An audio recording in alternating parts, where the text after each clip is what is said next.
azongi video na cha bino basi olela basil nga moko pe na bandaki kotia basil wana bandeko nanga basil eza mabe mabe mabe mabe mwana mwasi alingaki akufa misu likolo ya basil ake na salon de beauté ake kotia wana ye kosala baextension basil kande baloba so na yobi mabe bokorige nga ake kuna asali basil kiu bien azongi na ndaku 2 heures il n'y a pas comme koka mo bamoto 2 heures après miso komi kovimba ye abengi mwasi akeleki salon de beauté wana abitala miso bando benga si wana apanike ye moko madame salon de beauté etina ndako azaki azwi na mutuka amemi ye na hôpital kokoma komi na hôpital bazwi ye mbangu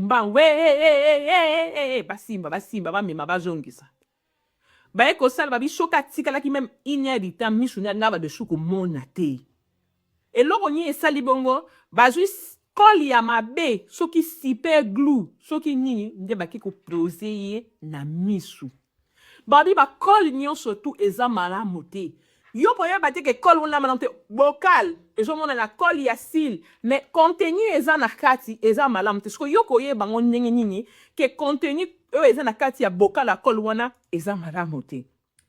La beauté bien c'est prendre soin de toi, aux à la propre, aux à la coquette, c'est vraiment bien.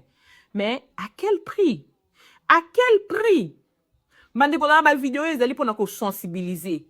Faut aussi l'attention. Ce que je tire si le bengi basil là, on m'a bé, il faut qu'il y ait un baki ça, faut qu'il y ait beauté.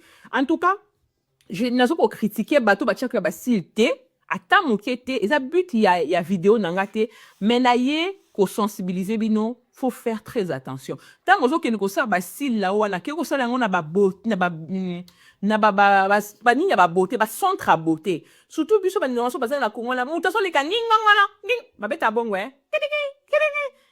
manza kayango très attention parce que ozo ko s'exposer oyebita zota mani mais quand même so ko ça na institut ya beauté soki likambo ezali okoko landela bango mais muta so le ka ambila wana soki likambo ezali okolandela ye wapi bandeko na ngai. En tout cas vidéo oyo ete ya bino ete ya nga ete ya bato nyonso tu tindela camarade no alinga kotia sil surtout pas bato balekaka wana asala keba. Merci beaucoup, abonnez-vous, likez, partagez. Bisous.